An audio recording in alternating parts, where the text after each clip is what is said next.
नमस्कार, आप देख रहे हैं एसटीवी न्यूज़। मैं हूं अंसारुल हक।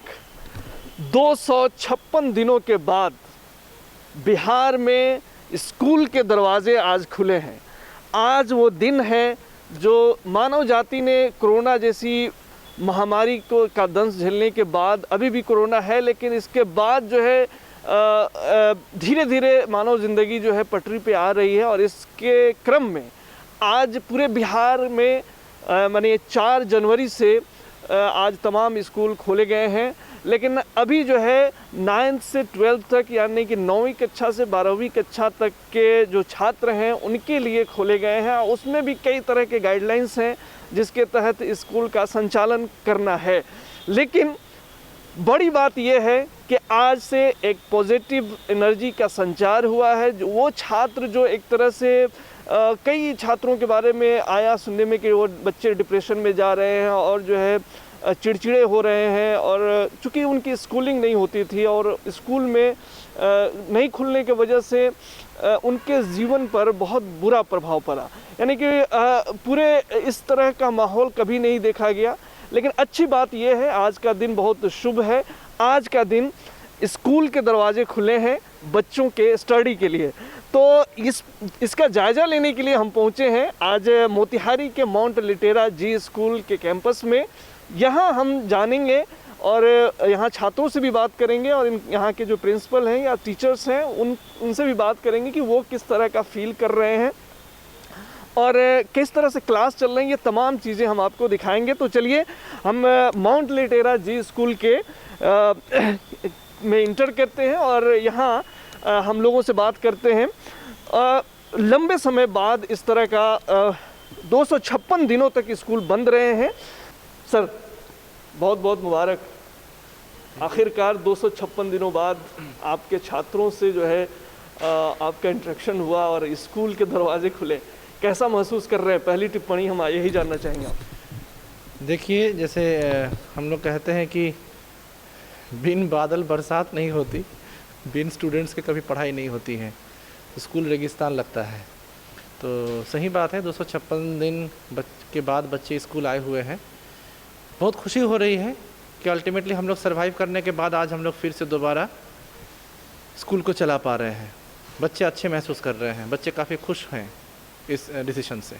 मैं आपको बता दूं कि बहुत सारे गाइडलाइंस हैं जिसको फॉलो करना है स्कूल संचालन के लिए। तो हम प्रिंसिपल साहब के साथ इस क्लासरूम भी चलेंगे बातचीत करते हुए। लेकिन हम एक चीज़ और आपको बता दें कि आज जब स्कूल के दरवाजे खुले तो स्कूल में के एंट्री पॉइंट पे जो गाइडलाइंस हैं उसके अनुसार तमाम बच्चों की थर्मल स्क्रीनिंग, सैनिटाइजेशन, और बस में अगर यदि बच्चे आ रहे हैं तो पूरे बस का सैनिटाइजेशन, इस तरह से तमाम प्रोटोकॉल को फॉलो करना है। सर, आज किस तरह से आप लोगों ने तैयारी की? आज इतने दिनों बाद जब स्कूल खुला तो उसके पहले आप लोगों ने किस तरह की तैयारी की? देखिए, जैसे गवर्नमेंट की गाइडलाइंस थी बहुत पहले ही, वो गाइडलाइंस आपके सितंबर में ही आ चुके थे कि आपको एटलीस्ट मंथली एक बार पूरे कैंपस को सैनिटाइज़ करवाना है। तो जब स्कूल बंद था उस समय भी हम लोगों ने कैंपस को सैनिटाइज़ करवाते रहे हैं, क्योंकि हमारे स्टाफ्स उस समय आते थे। 50% स्टाफ से स्कूल चलती थी। और बाद में जब टीचर्स को बुलाने का एक ऑर्डर जारी हुआ कि ऑनलाइन क्लासेस के लिए, तो उस समय भी आपका स्कूल सैनिटाइज्ड होता था। और रही बात आज के पहले कैसे विद्यालय चल रहा था, तो वो टोटली हम लोग विद्यालय चलाए हैं वर्चुअली। ऑनलाइन क्लासेस चले हैं, काफ़ी अधिक संख्या में बच्चे उसमें जुड़ते थे। हम तो ये नहीं बोलेंगे कि 100% बच्चे जुड़ेंगे, ये बोलना भी गलत होगा। 100% बच्चे नहीं जुड़ते थे, और परंतु हम ये बोलना चाहेंगे मिनिमम 85% स्टूडेंट्स ऑनलाइन क्लासेस किए हैं। सिर्फ क्लासेस ही नहीं हुई है, बच्चों की ऑनलाइन ग्रूमिंग भी हुई है, हर किस्म के एक्टिविटीज़, एग्जामिनेशंस, और इवन हम लोग पेरेंट टीचर मीटिंग भी करवाए हैं। और ये लेकर हम लोगों का सक्सेसफुली 2 पेरेंट टीचर मीटिंग निकल चुका है, एक PT1 के बाद और एक हाफ ईयरली के बाद भी। अभी सामने PT2 एग्ज़ाम भी होने जा रहा है, वो भी थ्रू ऑनलाइन होगा। अभी 9th क्लास स्कूल में फॉल इन कर रहे हैं, तो 9th का खाली ऑफलाइन स्कूल में होगा, बाकी क्लासेस के ऑनलाइन ही चलेंगे। बाकी क्लासेस के ऑनलाइन चलेंगे। सर, हम आपका स्कूल के तरफ चलते क्लासरूम की तरफ भी आपके हम मूव करेंगे। लेकिन हम ये अपने दर्शकों को बता दें कि जो है आज इतने लंबे समय बाद स्कूल खुलने का मतलब ये है कि जो है बच्चों में किस तरह का उत्साह है, ये हम आपको बताने की कोशिश करेंगे। लेकिन जो इस बीच में हम आपको ये बता दें कि जब स्कूल बंद थे तो ऑनलाइन क्लासेस जो है एक नई चीज़ तमाम बच्चों ने देखी और उन बच्चों ने जो है मतलब स्टडी की एक नई टेक्नोलॉजी है उससे भी वाबस्ता हुए। जैसा कि प्रिंसिपल साहब बता रहे हैं माउंट लिटरा जी स्कूल के कि यहाँ पे वो जो है इस बीच में 85% बच्चों का प्रेजेंटेशन होता था ऑनलाइन क्लास के जरिए। तो सर ये बच्चे जो है किस तरह से अपीयर होते थे क्लास में ऑनलाइन के जरिए? देखिए, ऑनलाइन में बहुत सारे तरीके हैं। एक तो गूगल मीट है, एक जूम है, एक माइक्रोसॉफ्ट वर्जन है। तो हम लोग के स्कूल में जो स्कूल का अपना खुद का सॉफ्टवेयर है वो है पेरेंट्स अलार्म। तो पेरेंट्स अलार्म के द्वारा ही बच्चे हम लोगों के साथ जुड़ते थे और उसका मीडियम था जूम, जो कि पेरेंट्स के लिए इजी गोइंग है, क्योंकि ये ज़रूरी नहीं है कि मैं कितना क्रिटिकल मीडियम को इम्प्लीमेंट कर रहा हूँ। अगर मैं यहाँ पे गूगल मीट इम्प्लीमेंट कर रहा हूँ तो ये भी देखना ज़रूरी है कि हमारे जो पेरेंट्स हैं, हर टाइप के पेरेंट्स हमारे पास होते हैं, गांव से हैं, शहर से हैं। तो ऐसा कोई मीडियम हो, ऐसा कोई चीज़ें हो जो इजीली पेरेंट्स इसको समझ लें, बच्चे समझ लें और उसके बाद इसका इम्प्लीमेंटेशन हो। क्योंकि सबसे बड़ा जो प्रॉब्लम चैलेंज फेस करना पड़ा था, जो नया इम्प्लीमेंटेशन एजुकेशन सेक्टर में हुआ उसके लिए ना तो कोई तैयार था, ना तो कोई ट्रेनिंग हुई, ना इसके बारे में पेरेंट्स को जानकारी थी, ना टीचर्स को, ना प्रिंसिपल को। परंतु ये हर चीज़ हुआ, मतलब ऑनलाइन चीज़ को ही ऑनलाइन सीखा गया। ये एक बहुत बड़ा फन है कि ऑनलाइन चीज़ को ही हम लोग ऑनलाइन सीखे हैं और सक्सेसफुली सीखे हैं। सक्सेसफुली सीखे, ये बड़ी बात बता रहे हैं प्रिंसिपल साहब कि इस कोरोना काल में जब स्कूल बंद रहे तो ये जो है एक चीज़ फ़ायदा ये हुआ कि बच्चे जो है ऑनलाइन क्लासेज के लिए जो पहले एक बहुत टिपिकल चीज़ माना जाता था उसे जो है इस पीरियड में उन्होंने सीखा है। निस्संदेह इसका भी एक आने वाले समय में बहुत अच्छा बेनिफिट होगा। तो सर आज जब स्कूल जब खुले हैं तो बच्चों का प्रेजेंटेशन किस तरह से है देखने को मिल रहा है? बच्चे तो आने के लिए बेचैन हैं। सरकार का अनुपालन था कि every student should come with the consent letter of the parents. तो हमारे पास जितने भी बच्चे आए हैं सबका कंसेंट लिया गया है। सबका कंसेंट लेने के बाद ही हम लोग बच्चे को यहाँ पे आने की अनुमति दिए हैं। 3 चीज़ों पे हम लोग ज़्यादा इम्पोर्टेंस दिए थे। फर्स्ट थिंग, कोई भी बच्चा बिना पेरेंट्स के कंसेंट का स्कूल में नहीं आएंगे। अगर कोई बच्चे को किसी भी प्रकार की फिजिकल एलिमेंट्स है, कोई बीमारी है, सर्दी खांसी या कोई भी नॉर्मल चीज़ें भी हैं, तो बच्चा स्कूल पहले नहीं आएगा। जब तक पेरेंट्स की तरफ से क्यूरेबल और मेडिकली फिट एंड फाइन ये कंसेंट नहीं आ रहा है और पेरेंट्स जब तक अपने से खुद से बच्चे को भेजना नहीं चाह रहे हैं, किसी प्रकार का दबाव या ज़बरदस्ती बच्चे पे नहीं किया जाएगा और ना तो किया गया है। हमारे पास इसका पूरा गाइडलाइंस भी है और उसका एविडेंस भी है कि बच्चे विद कंसेंट ही हमारे स्कूल में अपीयर हुए हैं। तो कई तरह के गाइडलाइन है जिसके हिसाब से जो है आधे बच्चों का प्रेजेंटेशन जो है अपीयर जो होंगे वो आधे ही होंगे। क्लासरूम में जितनी तादाद में बच्चे रहते हैं यानी 35 या 40 जो तादाद होती है वो संख्या घटा करके आधी करनी है। 6 फीट की दूरी को जो है मेंटेन करना है। सारे बच्चे टीचर्स मास्क में होंगे। सर यहाँ पे आपके अभी कितने क्लासेज चल रहे हैं? अभी यहाँ पे मेरे क्लास 9th ही चल रहा है। 9th चल रहा है। हाँ बस, क्योंकि मेरे पास अभी 10th 11th 12th के बच्चे नहीं हैं। मेरा स्कूल 10th तक एफिलिएटेड है, तो बच्चे अभी ये आपका क्लासरूम है सर? ये मेरा क्लासरूम है, क्लास 9th A। अच्छा, तो यहाँ पे पढ़ाई चल रही है? जी बिल्कुल। तो आइए हम देखते हैं कि आज जब पहला दिन है यानी 256 दिनों के बाद जो है ये माउंट लिटरा जी स्कूल के 9th क्लास के स्टूडेंट हैं जो वेरी गुड मॉर्निंग जो है आज इतने दिनों बाद स्कूल का दर्शन किए हैं। तो निसंदेह इनके अंदर एक अजब तरह का उत्सुकता होगी। क्लास टीचर भी हैं यहाँ पे। सबसे पहले उनसे हम बात करते हैं। Hello sir, good morning. After all आपको जो है इन बच्चों का दर्शन हुआ, कैसा फील कर रहे हैं?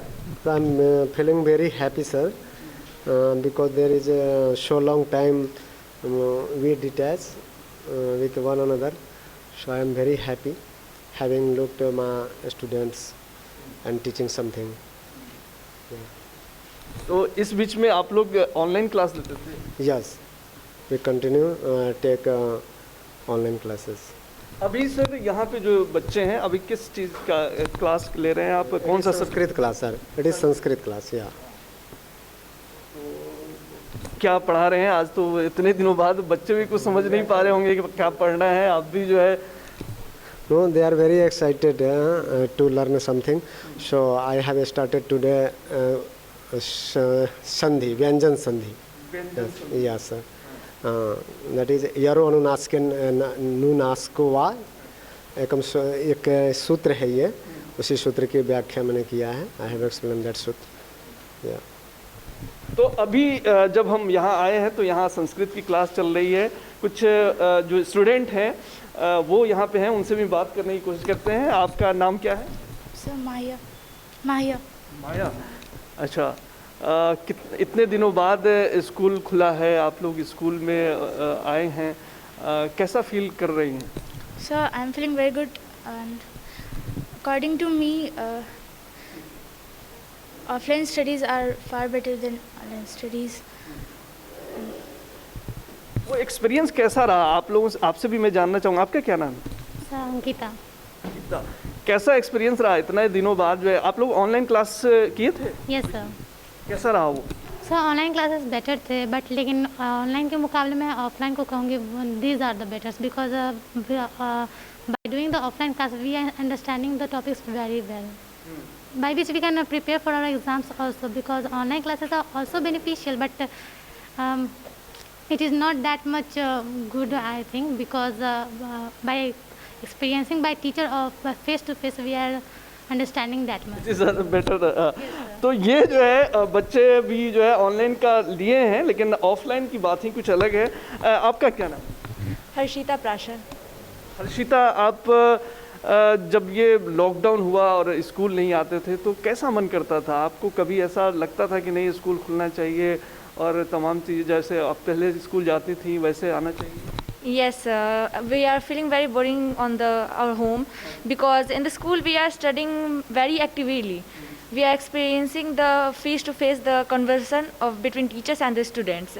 And in online classes we are only just it's like a virtual classes, and it's also a good, but the offline classes are much better. आज स्कूल खुला है, कैसा फील कर रहे हैं? कुछ स्टूडेंट भी हैं, उनसे बात करते हैं, छात्र भी हैं। क्या नाम है आपका? Ronak. Raunak. Yes sir, feeling very excited and I gain the energy. After coming in school, we get the energy to circulate our knowledge and circulate our gaining capacity. Offline classes are much better because the connection between teacher and students provide you the facility and the capacity to gain much more knowledge. And I pray to God that we will recover from COVID-19 and our school will run smoothly. क्या लगता है आपको school अब जो है continue होना चाहिए? Of course, because in practically we usually make best communication with teachers, means we can get anything information, and in online online means if this teacher we can't communicate in best way, so that's why offline classes are awesome, sir. And usually we all know. मज़ा आ रहा है? Of course. किसको किसको मज़ा नहीं आ रहा है? कोई नहीं। किसको किसको मज़ा आ रहा है? सारे लोग जो है आज स्कूल खुलने का एंजॉय कर रहे हैं और एक्साइटमेंट है बहुत निसंदेह जो है। और जो हम आपको ये बता दें कि जो गाइडलाइंस हैं कोरोना के मद्देनज़र जो स्कूल चलाने के गाइडलाइंस दिए गए हैं उसके हिसाब से सारे बच्चे यहाँ पे हमको दिख रहे हैं। डिस्टेंस भी है बच्चों के बीच में, सारे बच्चे मास्क में हैं और टीचर भी यहाँ पे मास्क में नज़र आ रहे हैं। सर, बाकी आधे बच्चों का प्रेजेंटेशन होना था, बाकी आधे बच्चों का जो है फिर नेक्स्ट डे करना है, ऐसा जो गाइडलाइन है। तो इस तरह के माहौल में जो बच्चे हैं कैसे आप लोग मैनेज करेंगे, क्योंकि बच्चों का तो जो है कोर्स कंप्लीट नहीं हो पाएगा? देखिए, गवर्नमेंट ने आदेश दिए हैं और सीबीएसई भी इसके ऊपर काम कर रही है। सीबीएसई ने ऑलरेडी 9 से लेकर 12 तक के बच्चे का सिलेबस को 30% डिडक्ट किया हुआ है। तो अब जो एक बात मैं आपको बताना चाहूँगा, जो इस स्कूल की जी लर्न की सबसे बड़ी खासियत ये है कि अभी रिसेंटली गूगल ने, जब ऑनलाइन क्लासेस स्टार्टअप हुए, गूगल ने एक ब्लेंडेड लेसन डिज़ाइन के ऊपर चर्चा करना शुरू किया और एक ब्लेंडेड लर्निंग प्रोग्राम का लॉन्चिंग किया। और हम लोग खुशनसीब इस बात पे हैं कि हमारे जो स्कूल है जी लर्न, ये जब से जी लर्न बना है तब से बीएलडी चल रहा है। जो मार्केट में आज इस चैलेंजिंग मौकाम पे दूसरे ऑर्गेनाइजेशन को सोचना पड़ा, हम लोग की ऑर्गेनाइजेशन पहले से ही बीएलडी पे चल रही है। तो इसीलिए हम लोगों को बहुत ज़्यादा दिक्कत इस पर नहीं होगी सिलेबस को कवर अप करवाने में या मैनेज करने में, क्योंकि चीज़ें ऑलरेडी पहले से प्री प्लान्ड है।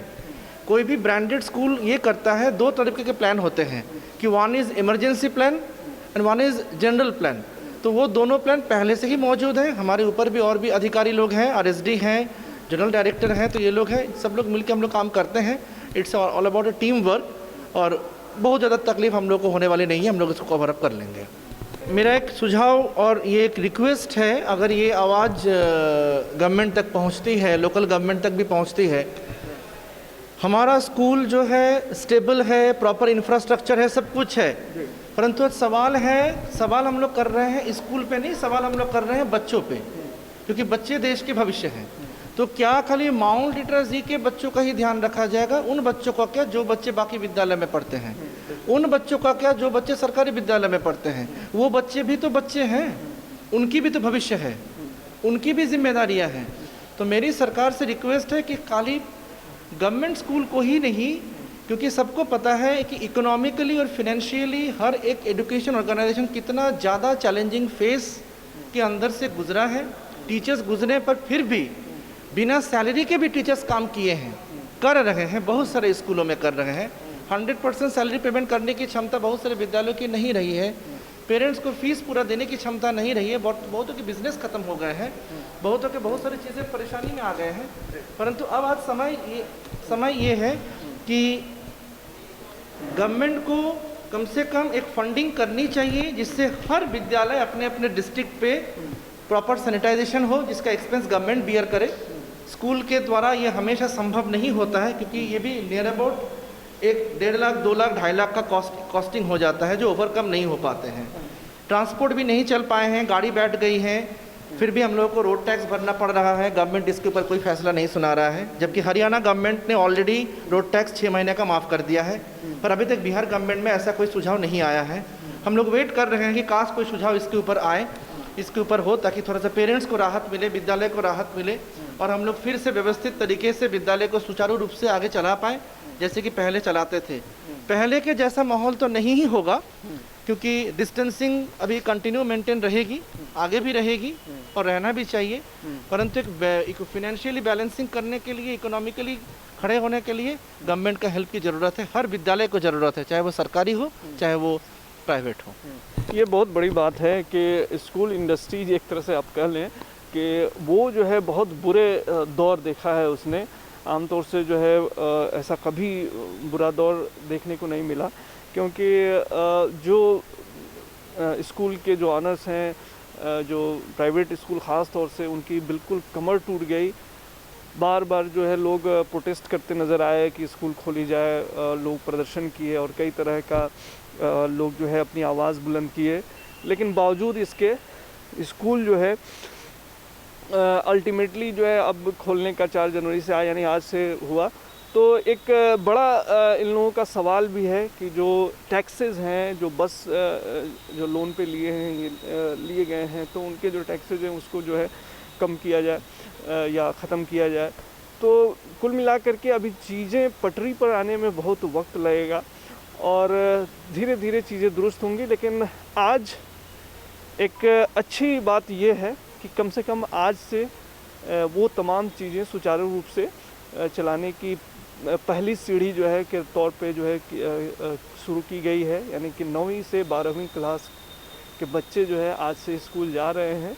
जो गाइडलाइंस है उसको फॉलो भी हो रहे हैं और कितने जगह फॉलो हो रहे हैं ये अपने आप में बड़ी बात होगी, क्योंकि बहुत सारे स्कूल जो चल रहे हैं छोटे छोटे, तो वहाँ पे प्रॉपर स्पेस नहीं है, तो वहाँ पे किस तरह का माहौल है ये भी जो है गौर करने वाली बात होगी। प्रिंसिपल साहब, अंत में हम आपसे ये जानना चाहेंगे कि गवर्नमेंट को आगे अब क्या करना चाहिए? देखिए, गवर्नमेंट को सबसे पहले तो ये करना चाहिए, हर गवर्नमेंट को ये गवर्नमेंट का अकेले से पॉसिबल नहीं है। गवर्नमेंट टॉप से सेंट्रल से लेकर लोकल गवर्नमेंट तक बटी हुई है। हर लोकल एरिया पे अपने अपने डिस्ट्रिक्ट में जितने स्कूल्स चलते हैं, जितने बच्चों को सेवा दे रहे हैं, जितने पेरेंट्स को सेवा दे रहे हैं, हर स्कूल्स के प्रिंसिपल को इकट्ठा बैठा के उनकी सुझाव ली जाए, क्योंकि हर ज़रूरत नहीं है कि हर स्कूल की प्रॉब्लम एक जैसी ही हो। हमको बच्चे को डिफेंस करना है, हमको बच्चे को शिक्षा भी देनी है, हमको बच्चे को कोरोना मुक्त भी करना है, समाज को भी कोरोना मुक्त करना है, और कोरोना मुक्त कैसे करना है इसकी शिक्षा भी देनी है। तो इसका एक प्रॉपर प्लानिंग सिर्फ एक तरफा संभव नहीं है। ज़रूरी नहीं है कि मैंने कोई नियम बना दिया और उस तरीके से वो इम्प्लीमेंट हो गया। इम्प्लीमेंट कराने के पहले it needs a good discussion with all tables. Her school के प्रधान अध्यापक को बुलाना चाहिए, मैनेजिंग अथॉरिटी को बुलाना चाहिए, सबकी सुझाव लेनी चाहिए, लेके एक मीटिंग होनी चाहिए, कमेटी बैठनी चाहिए, क्योंकि लोकल लेवल पे मोदी जी ने बहुत पहले ही बोला था कि ये स्टेट के ऊपर डिपेंड करता है, स्टेट डिस्ट्रिक्ट के ऊपर छोड़ रहे हैं, प्रोसेस नहीं है, तो तभी जाके एक प्रॉपर इम्प्लीमेंटेशन होगा। क्योंकि मैं हमेशा बता रहा हूँ, जो चीज़ मैं कर पा रहा हूँ जरूरी नहीं कि मेरा बगल वाला स्कूल उसको कर पाएँ, क्योंकि उनके पास वो इंफ्रा नहीं भी हो सकता है।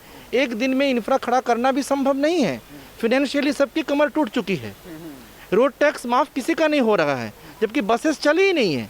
हमारे स्कूल की एक भी बस कमर्शियल गुड्स में नहीं आती। कितने बसें हैं आपकी? मेरे पास 29 बसेस चलते हैं, और 29 बसेस में मेरा एक भी बस बाहर नहीं चलता, सब स्कूल के बच्चे को ही लिए चलता है। तो कोई कमर्शियल गुड्स मैंने कैरी किया नहीं, तो अब मैं रोड टैक्स कैसे दूँ? मैंने किसी से ट्रांसपोर्ट फीस चार्ज किया नहीं, परंतु मुझे फीस देना है, तो मैं कहाँ से दूँ?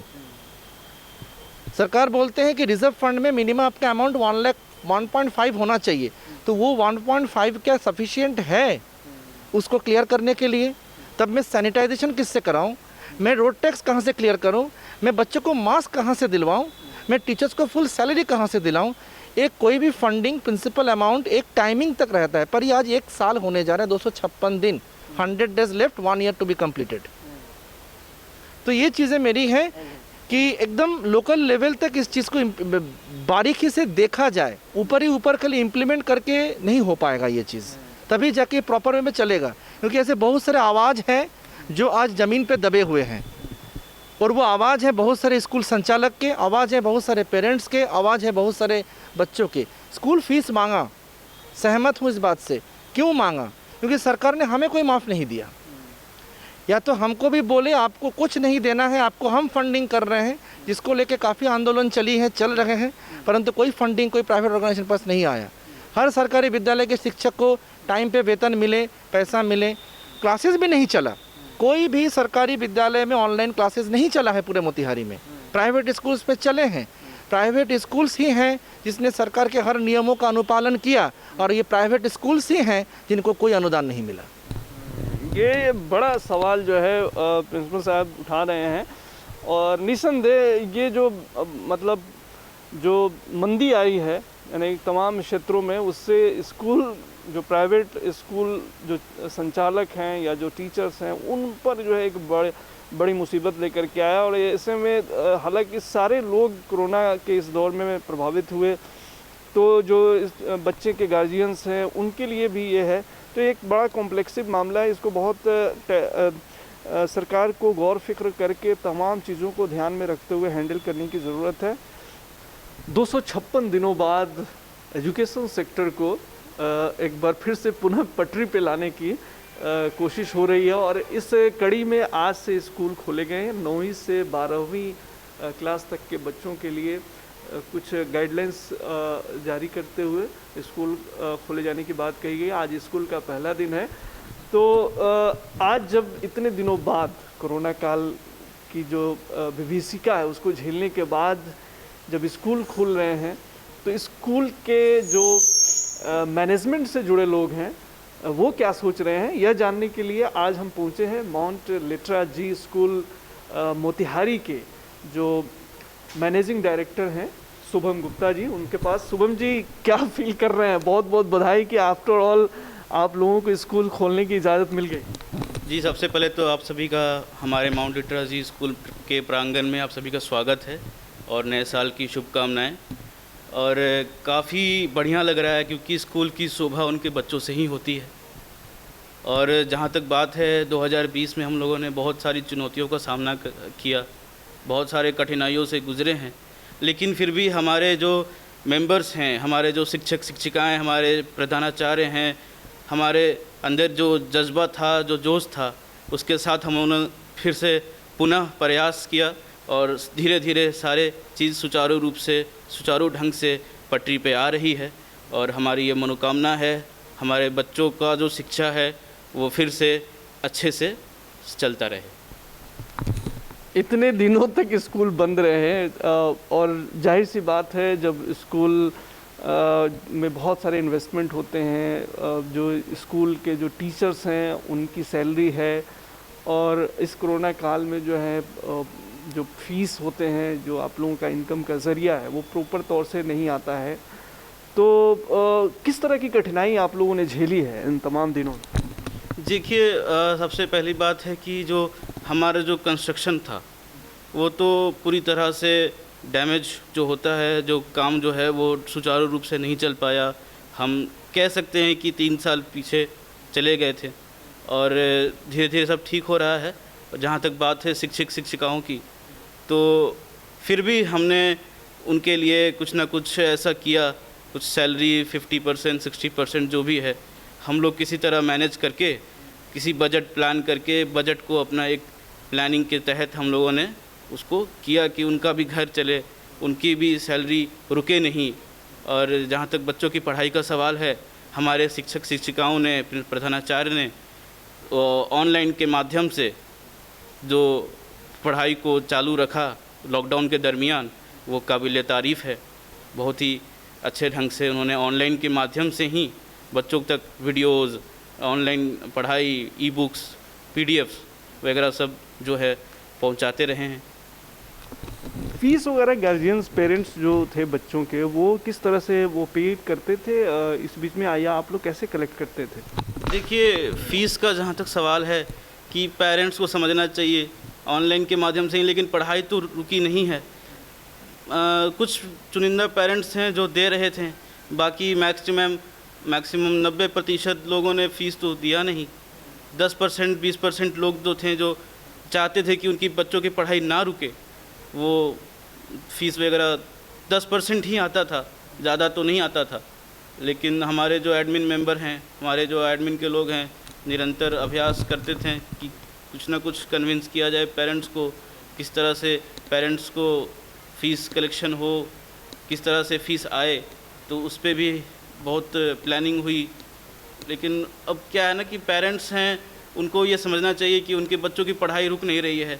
हम निरंतर अभ्यास कर रहे हैं बच्चों को शिक्षा देने की, लेकिन फ़ीस थोड़ा सा कम आ रहा था अभी, लेकिन सब चीज़ अब तो एक साथ जो है इकट्ठे फीस जो है इकट्ठे होंगे और जाहिर सी बात है कि बहुत सारे जो पेरेंट्स हैं उनको दिक्कत होगी वन टाइम जो है एक हैवी अमाउंट पे करने में। तो क्या कुछ कंसीडर वगैरह का भी आप लोगों ने प्लान रखा है, एक बीच का रास्ता निकालने का, कि ताकि स्कूल भी लॉस में ना जाए और पेरेंट्स को भी कुछ राहत मिले? जी बेशक, हमने कुछ इंस्टॉलमेंट्स के भी प्रोग्राम किए थे। कुछ बजट प्लानिंग के अनुसार हमने कुछ जो डिस्काउंट होते हैं, जो इंस्टॉलमेंट्स होते हैं, कि मान लेते हैं कि ये लॉकडाउन के दरमियान बहुत से पेरेंट्स ऐसे हैं जिनका अर्थव्यवस्था पूरी तरह से डैमेज हो गया, तो उनके लिए भी हमने थोड़ा इंस्टॉलमेंट हो या कुछ डिस्काउंट हो 25% या 20%, उन्होंने हम लोगों ने दिया है, ऐसी बात नहीं है। तो इस तरह से हम लोगों ने सबका ख्याल रखा है, पेरेंट्स हों, बच्चे हों, हमारे शिक्षक शिक्षिकाएं हों, प्रधानाचार्य हों, हमारे मेंबर्स हों, तो सब चीज़ को एक प्लानिंग के अनुसार हम लोगों ने अभी तक चल रहा है। प्लानिंग के अनुसार चल रहा है और निस्संदेह ये जो बुरा दौर देखने को मिला है, तो हर आदमी को कुछ कहीं ना कहीं कुछ ना कुछ कंप्रोमाइज़ करना होगा। ये वक्त की नज़ाकत है और तमाम चीज़ें धीरे धीरे पटरी पर आएंगी।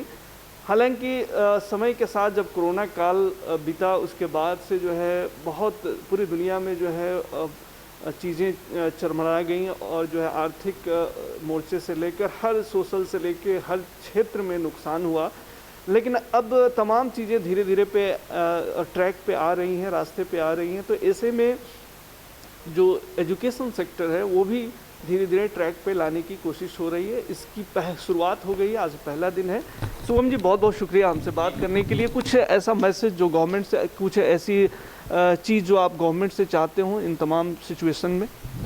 जी बेशक, मैं कहना चाहूँगा कि स्कूल संचालकों पर थोड़ा ध्यान दिया जाए, हमें भी थोड़ा एक मौका दिया जाए, हमें भी थोड़ा सा सहयोग मिले सरकार की तरफ से, कुछ ऐसा सहयोग मिले कि हम लोग भी पटरी पर चीज़ों को ला सकें। हमारे भी कुछ प्लानिंग है तो उस पर भी थोड़ा छत्र छाया बनी रहे सरकार की, ये हमें हमारी ओर से गुजारिश है सरकार को। बहुत बहुत शुक्रिया शुभम जी से बात करने के लिए। तो जाहिर सी बात है चीज़ों को दुरुस्त करने की कोशिश हो रही है और आज पहला दिन ये हम बताने की कोशिश कर रहे थे कि जब आज स्कूल खुले तो स्कूल में किस तरह का माहौल रहा, बच्चे क्या सोच रहे हैं, स्टूडेंट क्या, जो टीचर्स हैं या जो मैनेजमेंट से जुड़े लोग हैं वो क्या सोच रहे हैं, ये तमाम चीज़ें हमने बताने की आपको कोशिश की। तमाम खबरों और डिबेट्स के लिए जुड़े रहिए STV न्यूज़ के साथ। नमस्कार।